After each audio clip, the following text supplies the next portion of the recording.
I want to talk about the OnePlus 5 and my 30-day experience on 1 month later with it. So, let's begin.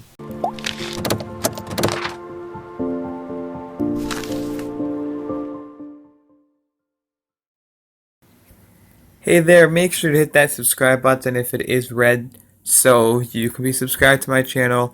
Also, make sure to ding that bell icon so you are notified of all of my future uploads.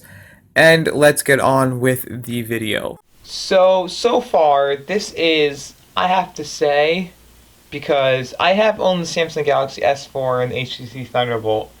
But the HTC Thunderbolt I owned maybe like 4 years after it came out.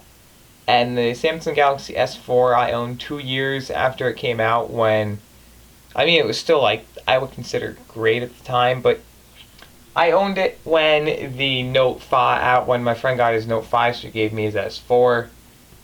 And I just have to say that in terms of everything, I have never owned like a really high-end device before. I've only reviewed, besides for the iPhone, push the iPhone off to the side, the iPhone's its own thing because of its own specifications and how it manages everything.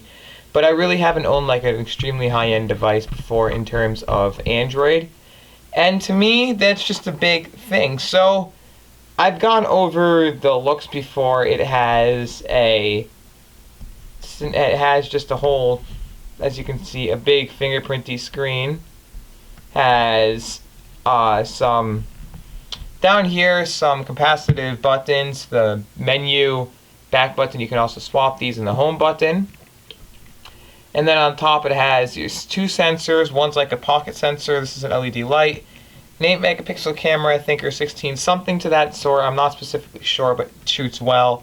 You have 2 sensors here. One's an ambient, one with a light sensor. It's also proximity sensor, so that's probably why one of those blinking. You have your earpiece here, and that's it.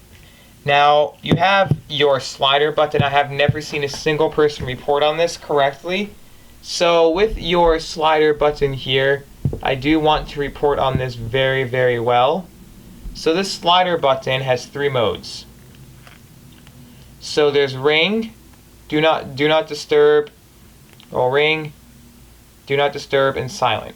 So that clicks down in 3 modes. So you have, I'm going to take this case off because it makes it a little harder to press it.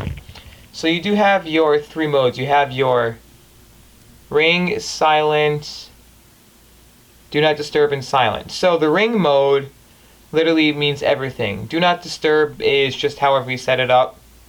And then there's silent, which basically can mute everything for you. So with this, you go into your settings and you scroll down until you find alert slider. Now there's ring, which is basically just turn all the sounds on. Do not disturb is whatever do not disturb is. You can allow all of your contacts that you want to allow. So if you get a call from a certain person every day, you want to allow it. And then silent is basically silent everything. So the nice thing about this is if I accidentally I walk into a place where it's supposed to be quiet and I open up an app that has a sound, and this is a place where it doesn't matter if I have my phone, but it's just awkward.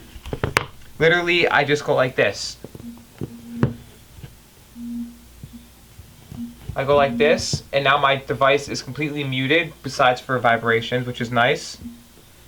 So there's that. I also liked where you can select all this other stuff. You have almost stock OS in terms of everything it does. It's completely almost stock, so you can swipe up, swipe down, you get your notifications, you can edit them too, add your stuff to it. And then there's this one thing. Instead of Google Now, it's just this.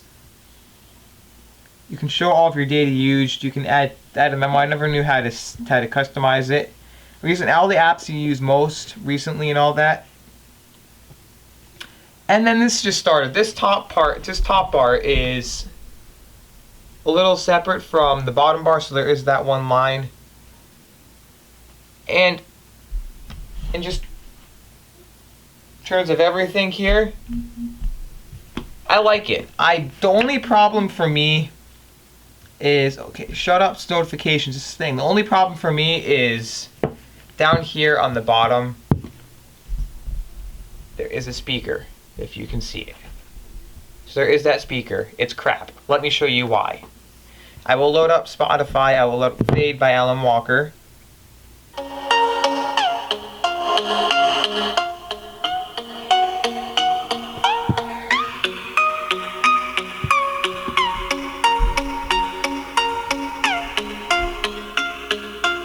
I do not want to play anymore. This thing doesn't have any bass. It sounds tinny. I just don't like that part of it. Otherwise, has 1080p screen. I love dash charging. It literally, I can take it from took it from 10% to 44% in 10 minutes today. Uses proprietary charger, so you have to have that charger. It doesn't boost up wattage, boosts up voltage. Then you also have whatever else you want to talk about here. It's USB-C, has OTG storage, but you have to enable that in the settings itself by going to settings. You go down till you get to advanced, and then you have OTG storage. Now another mode I say is pocket mode, which right now, according to this OS, Lineage OS, or this OS here, it is running Oxygen OS 4.5.8 over here. Oxygen OS 4.5.8. And now if I go into pocket mode is basically where this sensor up here is covered up. You turn it on, it shows pocket mode is on. To activate your phone, press the volume down and the home button, or the back button at the same time. But over here, accidental fingerprints. If you look, pocket mode for accidental screen touches or fingerprint presses when your phone is in your pocket. And no.